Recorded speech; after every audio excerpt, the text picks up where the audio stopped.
بسم اللہ الرحمن الرحیم والصلاة والسلام علی رسولہ الکریم وعلی آلہ الطیبین و صحابہ المطہرین۔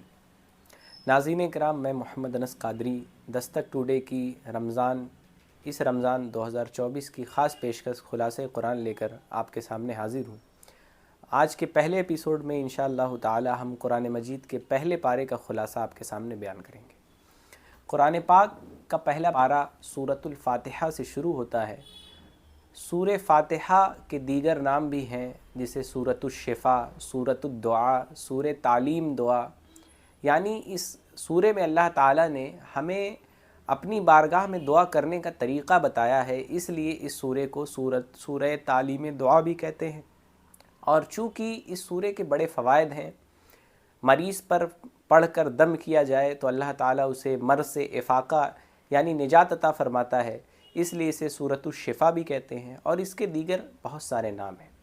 یہ تلاوت کے اعتبار سے قرآن مجید کی پہلی سورہ ہے، اور نازل ہونے کے اعتبار سے قرآن مجید کی 5ویں سورہ ہے۔ ناظرین کرام، یہ سورہ یا تو ہجرت سے پہلے نازل ہوئی یا تو ہجرت کے بعد۔ جو صورتیں ہجرت سے پہلے نازل ہوئیں، یعنی نبی پاک صلی اللہ علیہ وسلم کے مکہ سے مدینہ جانے سے پہلے نازل ہوئیں، ہم انہیں مکی سورہ کہتے ہیں، اور جو ہجرت کے بعد نازل ہوئی انہیں مدنی سورہ کہتے ہیں۔ تو بعض مفسرین کہتے ہیں یہ مکی سورہ ہے، بعض کہتے ہیں مدنی، اور بعض کہتے ہیں کہ سورۃ الفاتحہ مکہ اور مدینہ دونوں جگہوں پر نازل ہوئی۔ اس کے بعد قرآن مجید کی سب سے بڑی سورہ سورۃ البقرہ آتی ہے۔ بقرہ کا معنی عربی میں گائے ہوتا ہے۔ قرآن مجید میں سورتوں کے نام توقیفی ہیں، یعنی ادنیٰ مناسبت کی وجہ سے یہ نام رکھ دیے گئے ہیں۔ چونکہ اس سورہ میں ایک گائے کا واقعہ بیان کیا گیا ہے، اس لیے اس سورت کو سورۃ البقرہ کہتے ہیں۔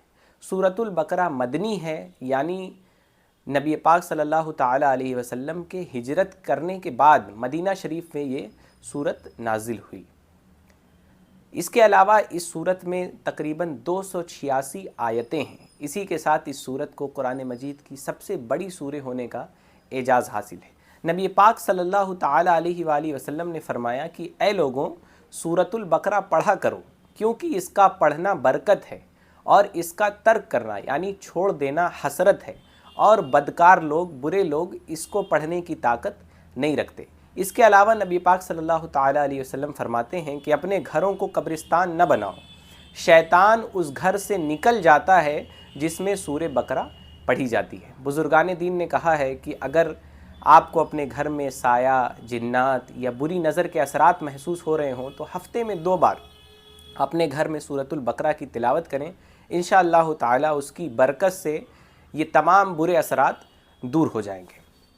فرمایا گیا ہے اس صورت میں عقائد اسلامیہ کے اساس یعنی اصل کے بارے میں بتایا گیا ہے۔ اللہ تعالیٰ نے اس صورت کی شروعات حروف مقطعات یعنی الف لام میم سے کی ہے، جس کا اصل مفہوم اور معنی اللہ اور اس کے بتائے سے اس کا رسول بہتر جانتا ہے۔ مفسرین فرماتے ہیں اس صورت کی شروعات اس لیے الف لام میم یعنی حروف مقطعات سے کی گئی ہے تاکہ کافر اس کے پڑھنے سے عاجز ہو جائیں اور انہیں سمجھ میں آئے کہ اس کا معنی صرف اللہ جانتا ہے، اس کے بتائے سے اس کے رسول اور محبوب بندے، اور وہ قرآن کی عظمت کو سمجھ سکیں۔